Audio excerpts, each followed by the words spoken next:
Welcome back to the Diet Doctor podcast. Now, today is a little bit of a different episode. I don't really have to record an introduction because the guest today is me.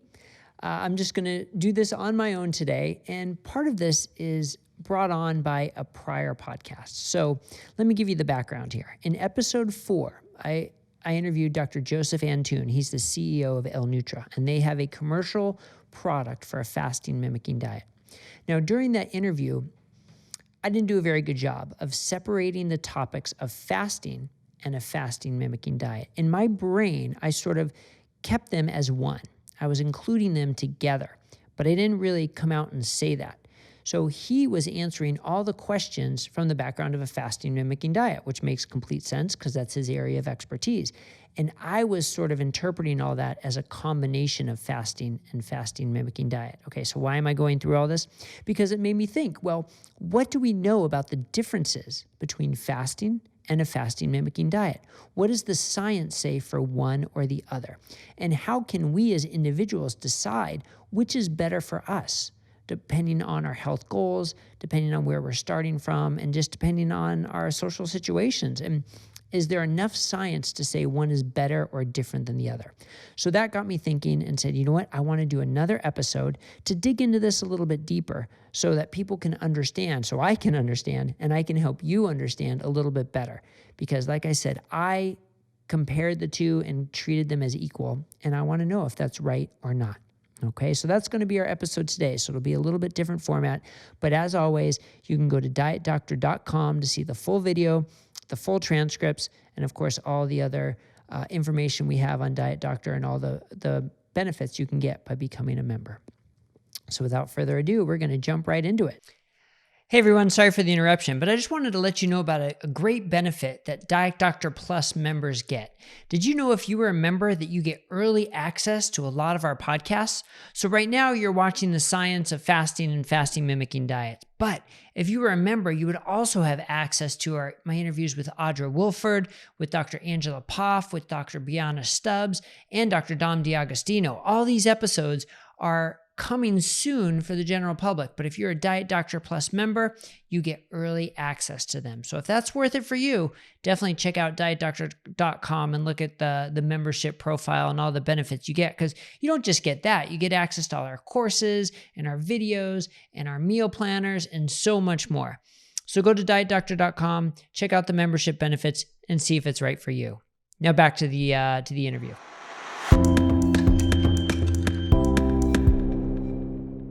First, we need to define fasting, because fasting, there's so many different types of fasting that we can talk about. So personally, I like to talk about time-restricted eating, which can be anything from eating in a 12-hour window and not eating for the next 12 hours, all the way up to, you hear about 16-8, 18-6, or even one meal a day, where you're just eating during maybe a 30-minute to 2-hour time window. You're basically having one meal.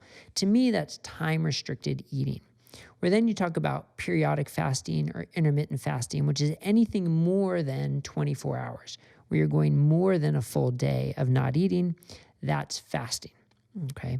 Now, a fasting mimicking diet is when you're still consuming calories throughout the entire day, but it's in a way that's meant to mimic the physiology of fasting. And this is sort of I guess you could say, a new concept that's come up now with a commercially available product, which is backed by some research, which we're going to talk about. And then, of course, there's chronic caloric restriction. That's just over the long term, months, years, decades, reducing your caloric intake to, again, hopefully beneficially impact your metabolic health, your longevity, your lifespan. So time-restricted eating, intermittent fasting, fasting mimicking diet, and chronic caloric restriction. Those are what I see as the 4 categories. Now, a lot of this talk about intermittent fasting has come from benefits science has shown from chronic caloric restriction. Pretty much regardless of the life form, from yeasts and bacteria all the way up to primates, chronic caloric restriction improves health span. The organisms are healthier longer in their life. They don't get diseases as earlier. And for most of them, it actually shows a longevity benefit. They actually live longer as well. Now, with primates, there's been a little bit of discrepancy with two main studies, one showing benefit, one showing no benefit for longevity. But regardless, health span improves. So chronic caloric restriction improves health span. But here's the kicker. There's that old joke. Well, we don't know if reducing your calories long-term makes you live longer or not, but it sure feels like you're living longer. I mean, it's no fun. People don't like to chronically reduce their calories for long periods of time.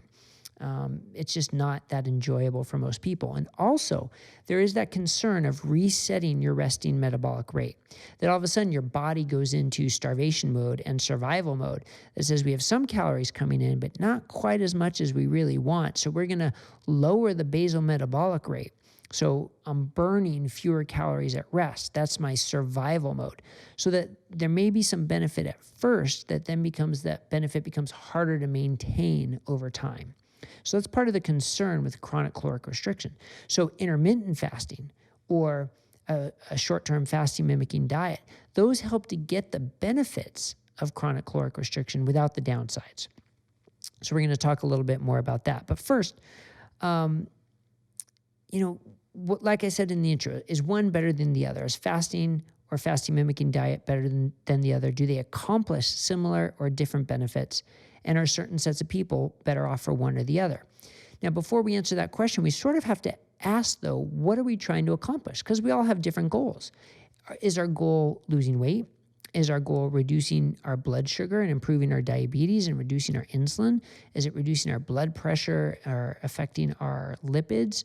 Or is it this concept of longevity, living longer, or having a higher health span? They're all similar, but yet also different depending on exactly what you want to get out of it. And that's where looking at the science makes an impact. Now, interestingly, fasting is sort of I guess you could say it's a new topic in terms of health and science, but it's been around for centuries, mostly for religious and cultural reasons, right? The Ramadan fasting didn't come about because they were worried about autophagy and mTOR and all these, fancy science terms we use now. It's been around for centuries for culture, but now it's getting a resurgence in medicine, and it's taken a frame shift because we've always been, I say use the royal we for medicine. We've been afraid of people going into starvation mode and not eating and the dangers that it can bring on. A lot of studies looking at the dangers of fasting looked at people who were malnourished, people who were underweight, which is a completely different concept when you talk about people who are overweight or have diabetes or looking to change their health in ways like that. So it brings up the concept, though, of before we talk about who should be doing fasting, who should not be doing fasting. And again, it's the malnourished people, people who are already underweight, people with eating disorders, certainly people who are pregnant or breastfeeding, and then most kids. And I throw in the term most because if a kid is severely overweight or has diabetes, then intermittent fasting may have a role. But when you talk about the growth trajectory of kids, fasting becomes a little bit more controversial. So certainly should be done under careful watching.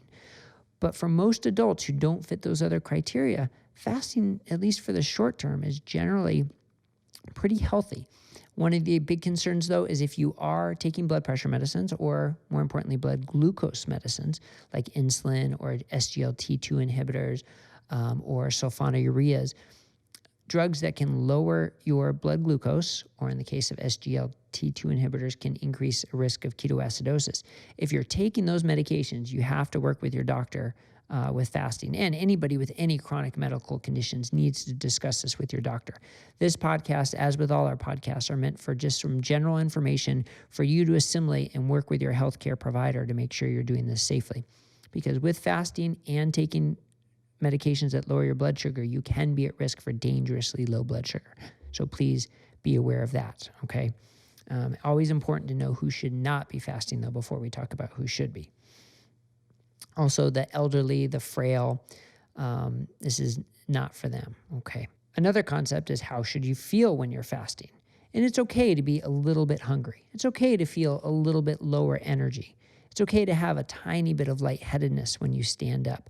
But You should not feel just wiped out, fatigued, and unwell. You shouldn't feel nauseous. You shouldn't be dizzy all the time. I mean, those are signs that something's going wrong.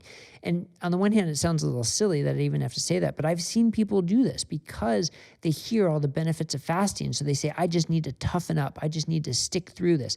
Well, no, it's not for everybody. And if you are feeling unwell, stop, drink, and eat, and consult your physician, certainly if it's not going away. So fasting is not supposed to be something that feels awful that you just have to get yourself through. It's not going to be the most fun thing you do. It's not going to be the most comfortable thing you do, but you shouldn't feel like a struggle the entire time. So that's an important concept as well. All right. Now that we've got all that out of the way, now let's jump into the science a little bit. So part of the problem in talking about the science of fasting, intermittent fasting, or a fasting mimicking diet is the protocols are very different. Are we talking about alternate day fasting where you eat normally for 24 hours and then you do 24 hours of no eating at all, or even 24 hours of like 500 calories? Or are you talking about a week of fasting of just hydration? Or are you talking about a 5-2 pattern where you eat normally for 5 days and fast for 2 days? There are lots of different protocols. Now, interestingly, most of the evidence that I've came across came from this alternate day fasting protocol, 24 hours on, 24 hours off, some with severe calorie restriction, some with no food. But that's where I saw most of the evidence for fasting. And weight loss is the most consistent finding. Pretty much any fasting protocol, you lose weight. And that makes sense, right? You're not taking in calories, so you're going to start burning your own calories, your own fat for fuel, and you're going to lose weight. That makes sense. But some of the other factors that were pretty impressive and backed by literature is improved blood sugar, improved insulin resistance, lower blood pressure, lower hemoglobin A1C. This is all part of this metabolic syndrome, this metabolic disease that is a lifestyle disease from too many calories, too many carbohydrates. So if you can reduce that with fasting, the evidence shows that those improve. Interestingly, not many of these studies, though, are done on people with diabetes. Most of these studies are done with overweight people, but not necessarily people with diabetes. Now, that's where we can turn to some of these anecdotal reports, some amazing reports by Dr. Firmly and, of course, by Dr. Fung at IDM, that just with 3 days of fasting, they get people off of insulin completely. And there are some published anecdotal reports. Of course, that doesn't mean it happens that way with everybody, but it shows you the power of what it could be used for patients with diabetes. I'd love to see more studies on patients with diabetes, but for the most part, people are just overweight or insulin resistant. The studies definitely show that those improve. Now, lipids, I find an interesting one. Of course, as a cardiologist, I have to spend a little extra time on lipids. But triglycerides, lower across the board. HDL does tend to go up a little bit with fasting. Probably not as much as if you were eating a high-fat diet, but HDL does go up a little bit. And LDL is interesting because some studies show LDL goes down and some studies show LDL goes up. I think a lot of it has to do with the duration of fasting. For instance, one study from back in 1999 showed that 7 days of fasting increased LDL and ApoB, but shorter terms of fasting can decrease it. And then we don't have as many studies for a week or 2 weeks or 3 weeks, but I'm less concerned with that. In the short term, it can impact LDL. But again, what are we after, right? Personally, as a doctor, I'm not worried about what happens to your labs over the next couple of days or weeks. I want to know what happens in the long term. So a big question is this sustainable? And are your lab changes going to be sustainable? And that's where I think the triglycerides are shown to be pretty consistent and stable if you can do intermittent fasting. Whereas the LDL, I'm less convinced that there's going to be a longer term change in the LDL with fasting. Although there was another study in 2013 that showed the LDL size improved, right? So less of the small, denser LDL and more of the larger, less dense LDL with just 10 weeks of alternate day fasting. So I think there is some impact there. And again, that goes along with improving metabolic health. So the science supports in fasting, certainly in alternate day fasting, improved blood sugar, improved insulin, improved blood pressure, and then improved triglycerides, HDL, improved weight, all of the things that go along with this metabolic syndrome. And again, it makes sense. You're lowering your insulin levels, right? And insulin is thought to be a main trigger of this whole metabolic health, that we have too high insulin levels that are just persistently elevated, and fasting is a great way to lower those. Okay. Now, one of the other most important concepts, though, about intermittent fasting is how it differs from chronic caloric restriction. Because remember, I said the concern about chronic caloric restriction was lowering your resting metabolic rate and also losing muscle mass. Those are some of the main concerns of chronic caloric restriction. So intermittent fasting for 1 to 3 days actually increases your resting metabolic rate, which means at rest, you're actually burning more calories. Now, at first, that sounds too good to be true. I'm not taking anything in and I'm burning more calories. But that's what the science shows. Within 1 to 3 days, you actually increase your resting metabolic rate. And it makes sense from an evolutionary standpoint, right? If you're not eating, that means you need to go out and find food. And you're not going to do that as well if your body starts to shut down and decrease your energy expenditure. You need to be able to go out there and have enough energy to find your food. So from an evolutionary standpoint, I think it sort of makes sense. But your body can actually improve your resting metabolic rate for the first 3 days. In addition, your growth hormone increases. And that's important because that can help with muscle growth. So if we're concerned about losing muscle mass in the short term of fasting, it actually looks like our body is smart enough to be able to compensate for that and increase our growth hormone levels so we can actually not lose muscle mass. Now, beyond 3 days, it gets a little murkier, I guess you could say. There's some evidence to suggest we do lose a fair amount of muscle mass if we fast beyond 3 days. But at that 3-day mark seems to be sort of the sweet spot. And again, the studies for longer than 3 days are a little controversial because it depends on the patient population. Are you overweight or are you not? Do you have plenty of excess fuel to supply or do you not? And that makes a difference. But the other concept that I think is important, and I haven't seen as many studies on this, but staying physically active during intermittent fasting can help maintain muscle mass as well.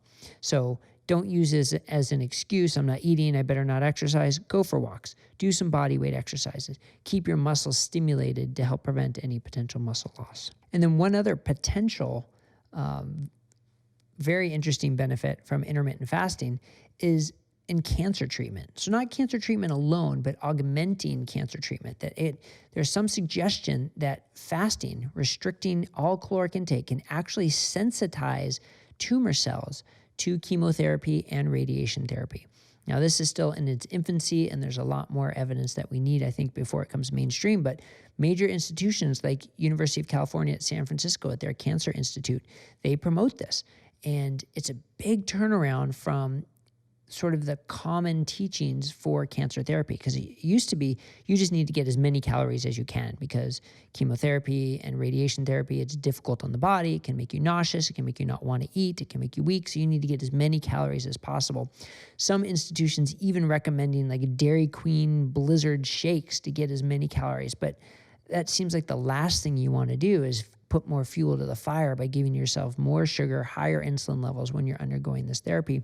Now there's a suggestion that intermittent fasting may actually help sensitize tumors and help you do better with your treatment. So something to definitely discuss with your physician. Again, don't do it on your own. That's something you definitely need to discuss with your physician as you're going through this.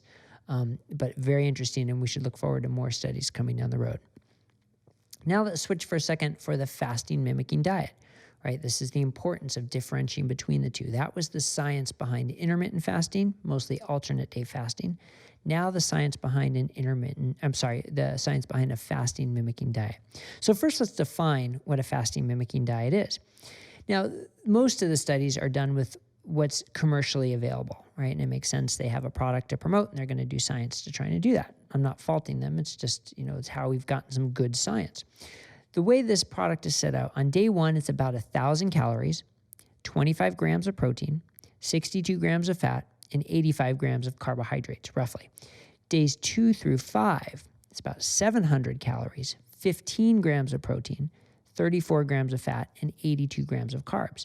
So the key being lower calories, low protein, and relatively high carbohydrates. I mean, for people who are on a keto diet, eating 20 grams of carbs a day, they look at this and think this is crazy. There's no way I'm going to 80 grams of carbohydrates per day.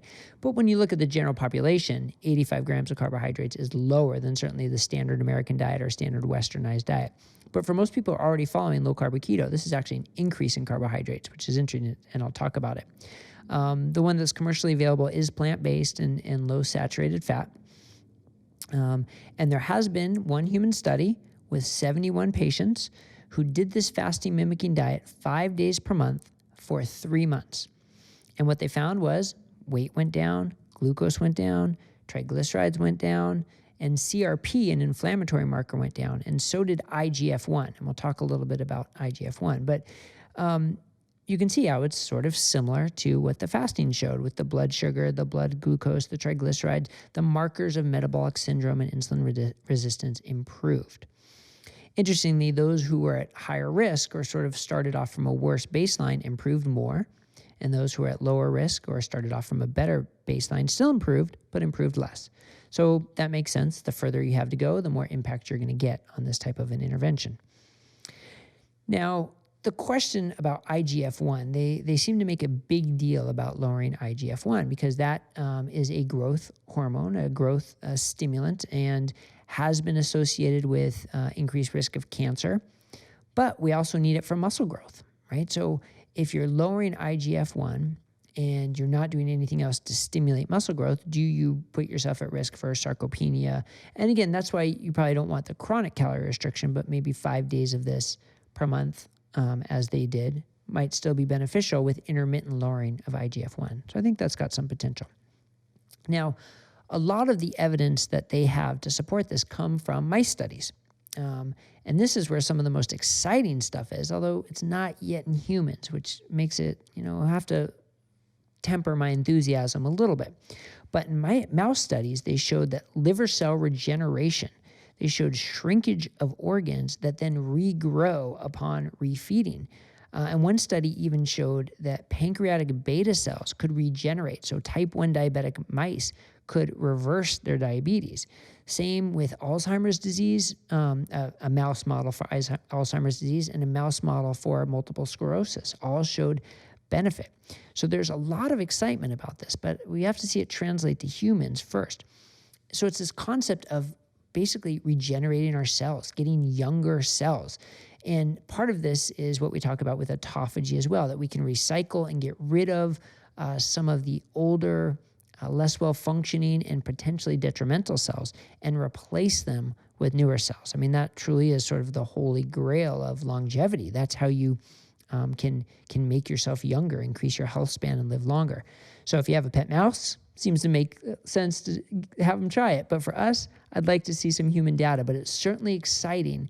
Now, what's hard to know is that something that's only for a fasting mimicking diet, or does it apply to intermittent fasting as well? We don't have studies comparing one to the other.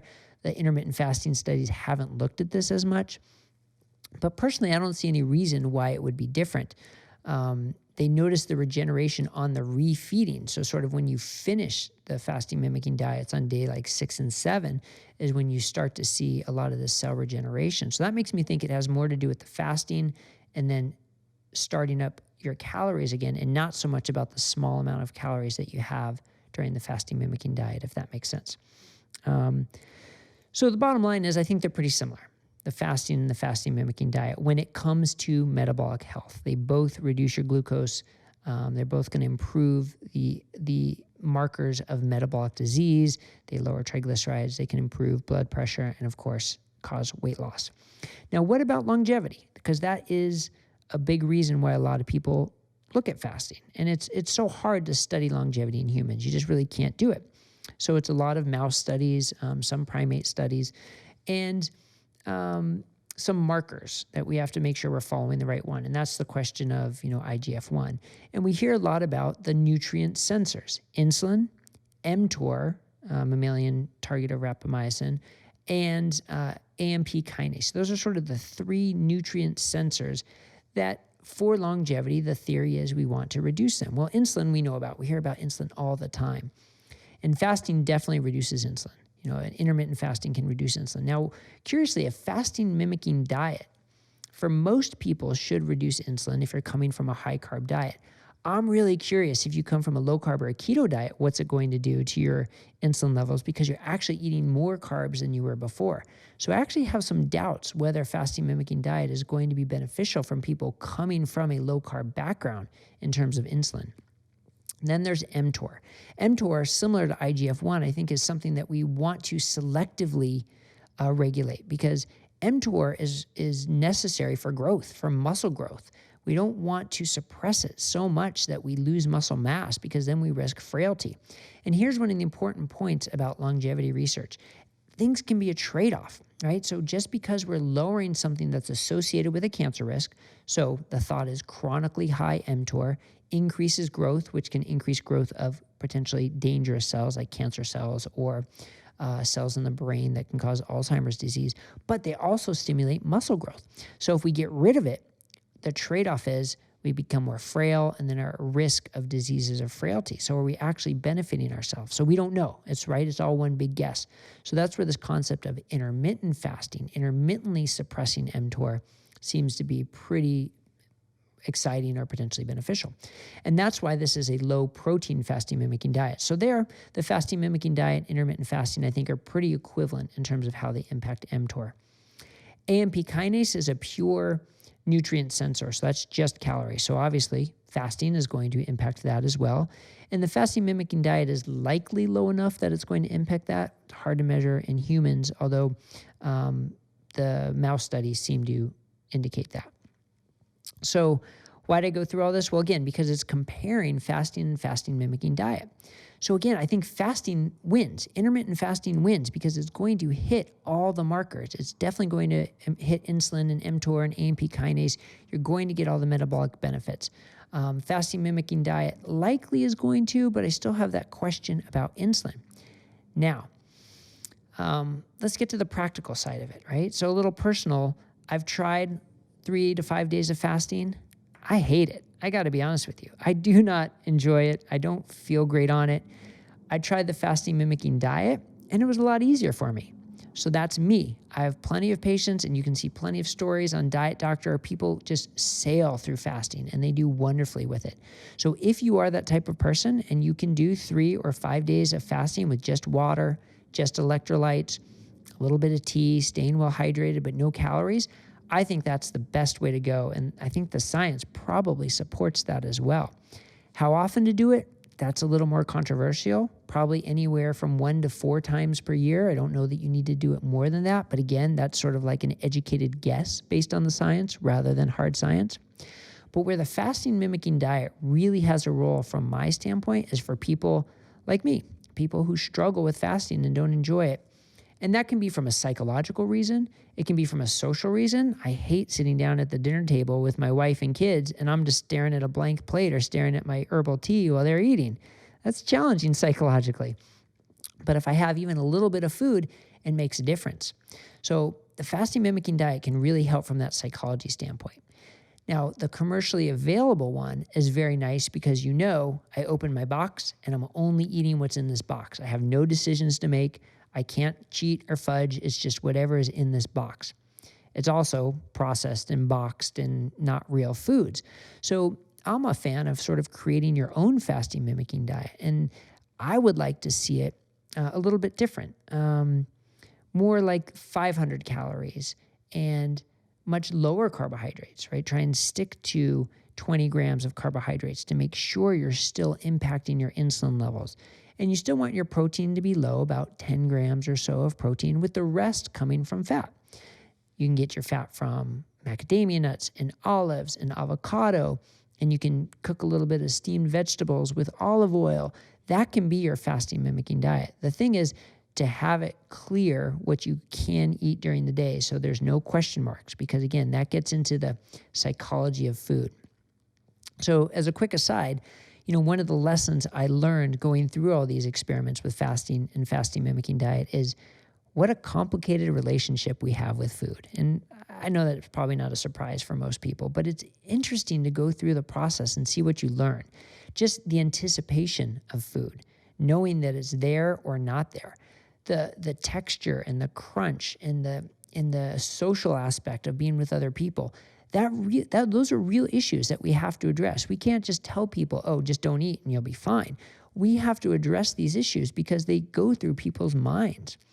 Some of the other things I learned are kind of how ridiculous our portion sizes are, right? When you can do a fasting mimicking diet and realize you're not that hungry, and then when you start to get back to your regular food and you go out to eat and you see how huge these portions are, it's obscene how big they are. So I think a fasting and fasting mimicking diet experiment for people is very good to sort of help with the rest of your life to understand how, as a society, our portion sizes have gotten a little bit out of control. One of the other big things I learned is this concept of hunger, like how we feel hunger and how we react to hunger. Because remember in the beginning, I said it's like the medical community has this fear of hunger, and it's been instilled in people that we have to avoid hunger at all costs. Hunger's not that big of a deal, and that you need to fast and do a fasting mimicking diet to understand that. Hunger is all relative, and it's so interesting that most people agree that hunger is worse in sort of the first 24 to 48 hours of a fast and then gets better.